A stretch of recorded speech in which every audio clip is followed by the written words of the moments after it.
Bismillahirrahmanirrahim. Assalamualaikum warahmatullahi wabarakatuh.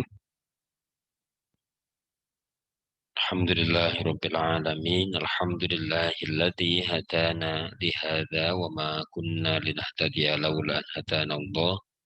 Asyhadu an la ilaha illallah wa asyhadu anna Muhammadan abduhu wa rasuluh.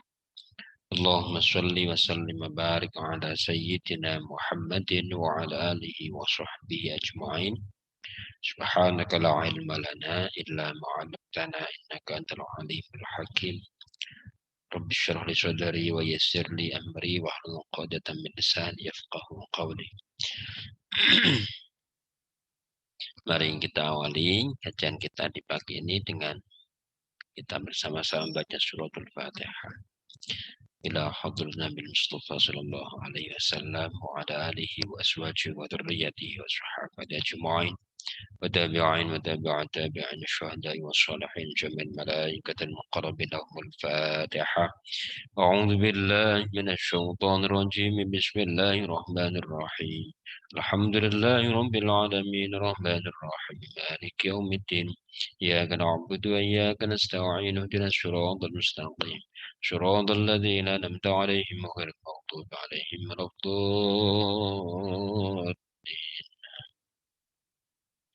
وإلى حق ما سادتنا ومشايخنا من خصوصا لروح الحسين الدهلان وأصوله ورعي لهم الفاتحة. أعوذ بالله من الشيطان الرجيم بسم الله الرحمن الرحيم. الحمد لله رب العالمين الرحمن الرحيم مالك يوم الدين إياك نعبد وإياك نستعين اهدنا الصراط المستقيم صراط الذين أنعمت عليهم غير المغضوب عليهم ولا الضالين.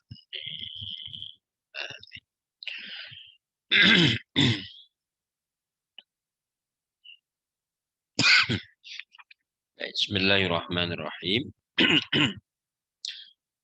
Pagi ini mari kita teruskan untuk di surah berikutnya yang ditulis oleh Prof. Zeni di buku ini, yaitu tafsir dari surah Al-Mulk, ya, Al-Mulk.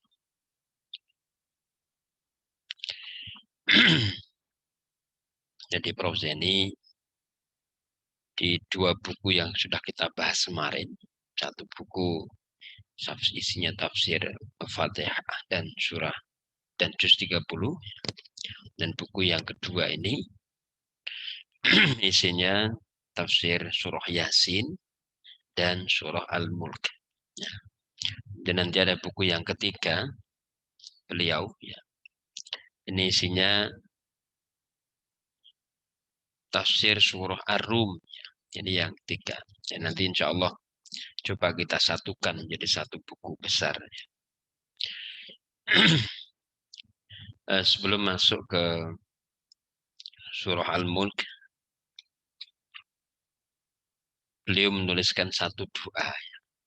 Yang doa ini distilir atau di styler itu kan digayakan, ya, atau digubah dari hadis. Kita baca untuk kita resapi, ya. Ya Allah, tingkatkan dan luruskan pengamalan kami beragama, menjamin keselamatan kami, bimbing dan luruskan amal keduniaan tempat kami hidup, angkat dan padatkan amal akhirat kami tempat kami kembali. Jadikan hidup ini ladang subur kami meraih segala kebaikan. Jadikan kematian pelepas kami dari dosa dan kekhilafannya. Ini kalau kita cari hadisnya itu, yang atau doa Arabnya itu kan ini, ya. Wa ja'alil mauta rohatan lana min kulli syarrin. Jadikanlah kematian kami itu rohah, sebagai waktu istirahat, waktu berhenti dari semua dosa dan kekhilafan. Oke, baik. Kita sekarang masuk ke surah Al-Mulk. Kita baca muqaddimahnya. Surah ini dinamakan Al-Mulk. Mengambil dari kata pada ayat pertama. Tabarakalladzi biyadihil mulk. Surah ini banyak kita baca karena kandungannya sangat penting untuk diperhatikan dalam usaha memperkuat iman dan lebih mendekatkan diri kepada Allah. Dalam surah ini Allah mengingatkan manusia tentang ketergantungannya kepadanya dan tidak berdayanya menghadapi ketentuannya. Hidupnya menjadi ujian baginya sejauh mana pengabdiannya kepada Allah. Surah ini mengajak manusia melihat dengan cerdas alam yang dicipta Allah tanpa cacat dan serba berguna agar ia terbimbing mengakui kebesaran dan kekuasaannya, lalu beriman dan mentaati ketentuannya. Ya.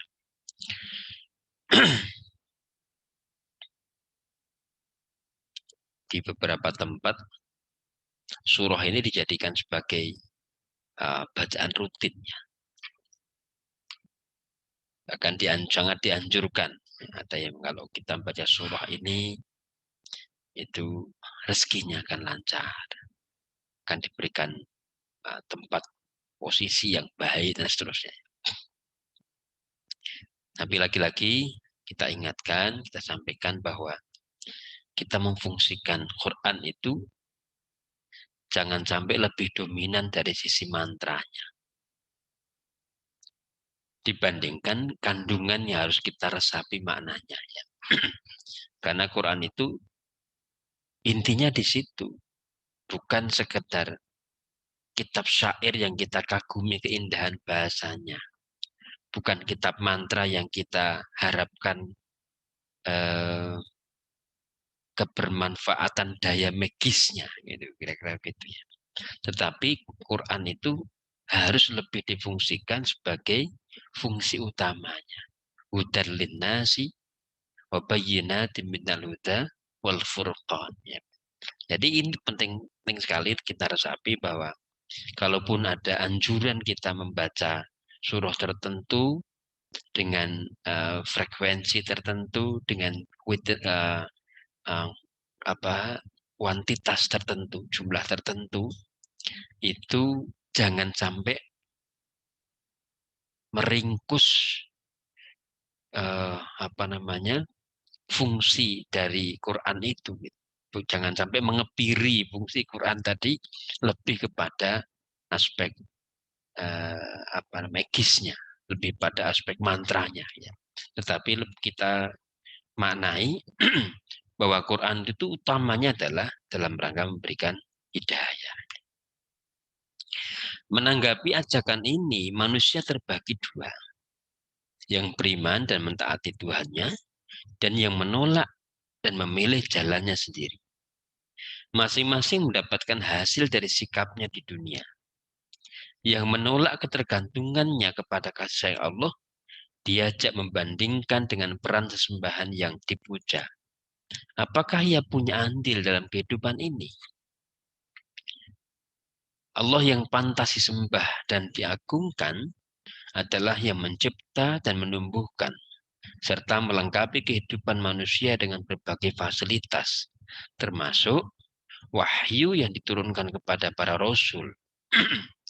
Surah ini diakhiri dengan pertanyaan yang tajam kepada yang menolak beriman. Bagaimana bila kamu minum diserap habis oleh bumi? Bagaimana bila air yang kamu minum diserap habis oleh bumi karena dosa dan ulahmu? Apakah ada yang dapat mengucurkannya kembali selain Allah? Ya. Jadi di ayat terakhir itu kan itu tuh. Bagaimana jika air yang kamu minum itu diserap kembali ke bumi? Siapa yang bisa mengucurkan kembali selain Allah? Ya. Qul aro'aitum in asbaha ma'ukum ghawra faman ya'tikum bima'in ma'in. Ini kita diminta merenung ya. Qul aro'aitum in asbaha ma'ukum ghaura. Bagaimana pendapatmu jika air itu terserap ke dalam bumi? Qul aro'aitum in asbaha ma'ukum ghaura. Faman ya'tikum bima'im ma'in. Siapa yang bisa mendatangkan air jernih lagi? Ini sangat tajam menggugah pikiran kita ya. Bagaimana kita memaknai semua yang terjadi di sekitar kita ini sebagai bagian dari renungan untuk kita mendekatkan pada Allah. Baik, kita teruskan. Kita masuk kepada surah Al-Mulk ayat 1 sampai dengan 12. Jadi kelompok pertama 1 sampai dengan 12. A'udzu billahi minasyaitonir rajim. Bismillahirrahmanirrahim. Tabarakalladzi biyadihil mulku wa huwa ala kulli syai'in qadir. Maha suci Allah yang di tangannya bertambah keberkahan di segala kekuasaannya. Tabarakalladzi biyadihil mulku. Maha suci Allah yang di tangannya bertambah keberkahan di segala kekuasaannya. Ia maha kuasa atas segalanya. Beliau menerjemahkan bertambah keberkahan itu dari sisi tabarokah itu. Ya. Maha suci tetapi karena di situ bentuknya menggunakan tabarokah, yang barakah itu secara bahasa kan ziyadah al-khair fi kulli waqtin. Bertambahnya keberkahan. Nah, tabarakalladzi biyadihil mulku, maha suci Allah yang di tangannya bertambah keberkahan di segala kekuasaan. Ini maknanya juga kita bisa inspirasikan ayat ini. Hendaknya setiap kekuasaan yang diberikan Allah kepada kita itu bisa menambah keberkahan. Ya, kekuasaan bukan membuat semakin menjauhkan kita dari Allah, dan justru membuat membuat kita semakin jauh. Kekuasaan tadi tidak berkah, bahasanya gitu ya. Tabarakalladzi biyadihil mulku wa huwa ala kulli syai'in qadir, dan dia maha kuasa atas segala sesuatu. Alladzi khalaqal mauta wal hayata liyabluwakum ayyukum ahsanu amala. Dialah yang menciptakan kematian dan kehidupan untuk menguji kamu sekalian. Siapa di antaramu yang paling baik amalnya? Liyabluwakum ayyukum ahsanu amala. Wa huwal azizul ghafur, dialah yang maha perkasa, lagi maha pengampun. Alladzi khalaqa sab'a samawatin tibaqa. Ma tara fi khalqir rahmani min tafawut. Farji'al basara. Hal tara min futur. Dia yang menciptakan 7 langit berlapis. Ini beliau agak beda nih dari sisi makna ya. Menciptakan 7 langit berlapis. Biasanya diterjemahkan dengan 7 lapis langit ya. Sab'a samawatin tibaqa. Ini maknanya beda. Berarti memang ada 7 lapisan, 7 langit yang masing-masing punya lapisan-lapisan. Kalau maknanya beginian. Alladzi khalaqa sab'a samawatin tibaqa. Coba kita bandingkan dengan terjemahan yang menjadikan 7 lapis langit. Berarti kan ada 7 lapis, langit itu ada 7 lapis ya.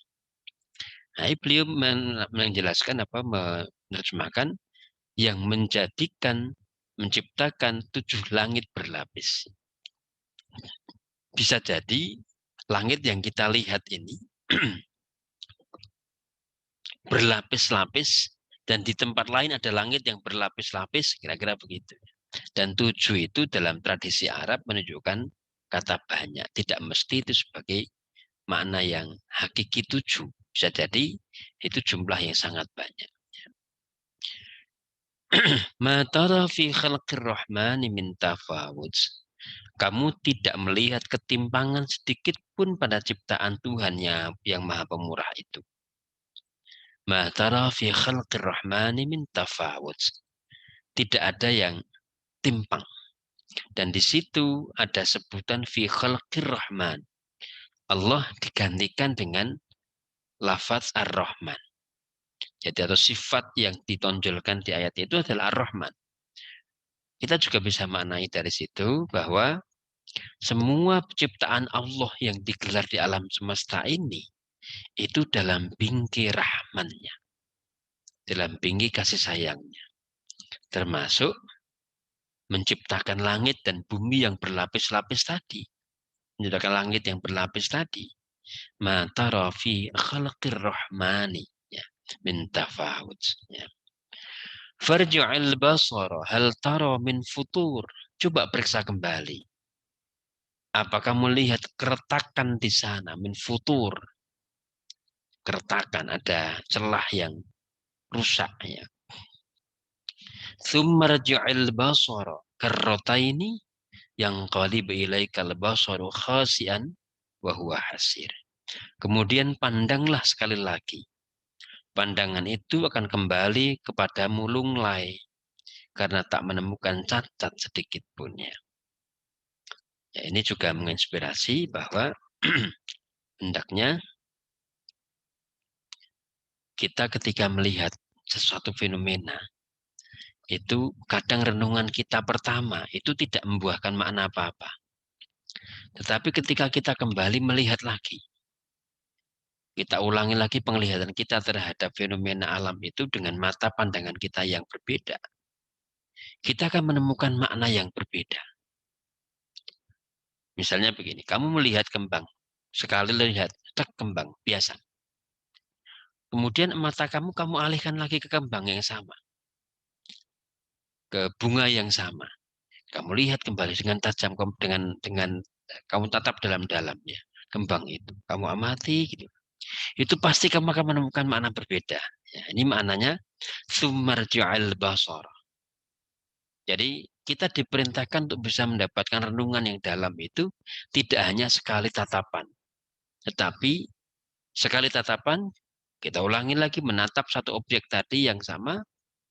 Kemudian kita renungkan di situ. Tsummarji'al basara karrataini yang qalibu ilaikal basar. Pandanganmu akan lunglai, ya, akan tersungkur bahasanya gitu ya. Khasian bahwa hasir ya. Karena tidak ada cacat sedikit pun. Walaqad zayyana as-samaa'a dunya bimasabiha.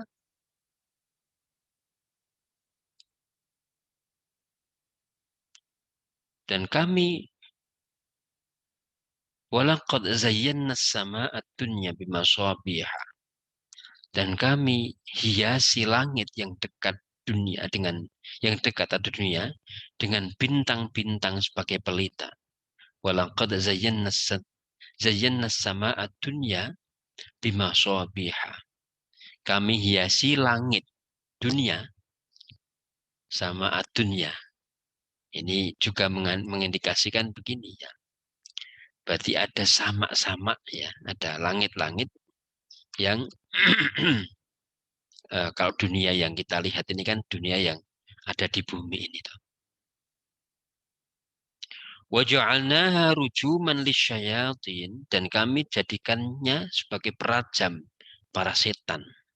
Waja'alnaha rujuman lisyayatin. Wa'adadna lahum adzab as-sa'ir, baginya kami siapkan azab yang membara. Oke. Ini ayat 1 sampai dengan 5 yang kemudian disusul di sini penjelasan Prof. Zeni.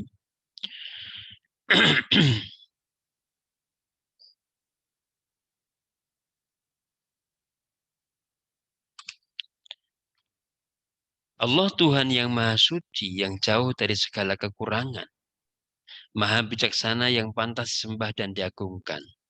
Kekuasaan dan rahmatnya makin terasa dalam kehidupan, sejalan dengan perkembangan peradaban. Bagi yang menghayati imannya makin terasa kehadiran Allah dan rahmatnya dimanapun ia berada, terutama di kala kesempitan menerpa. Bisikannya terasa didengar, doanya terasa dikabulkan. Yang gemar meneliti lingkungannya dengan jujur akan tertuntun meyakini bahwa ciptaan Allah dan tatanannya sangat canggih dan menyiapkan bagi perkembangan yang panjang, dan semua itu tidak akan terjadi dengan kebetulan.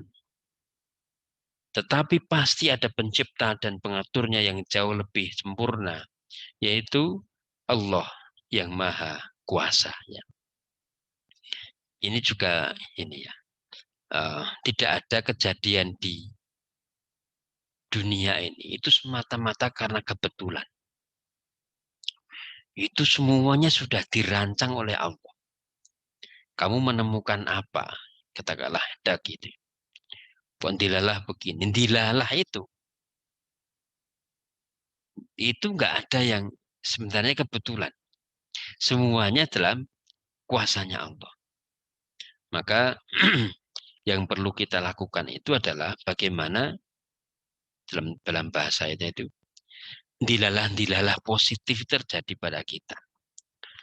Dan itu tidak bisa kita rancang. Yang bisa kita lakukan adalah ketaatan. Karena ketaatan itu nanti akan menolong kita, akan diberikan dilalah positif itu. Ya, jadi bahasa saya dilalah positif itu artinya kita diberikan banyak min haitsu la yahtasib. Dan memang itu sebagian besar apa yang kita alami itu min haitsu la yahtasib. Coba kita renungkan ya. Sebagian besar yang terjadi pada kita itu semua, hampir semuanya min haitsu la yahtasib, di luar dugaan kita. Karena kita tidak tahu apa yang akan terjadi esok hari.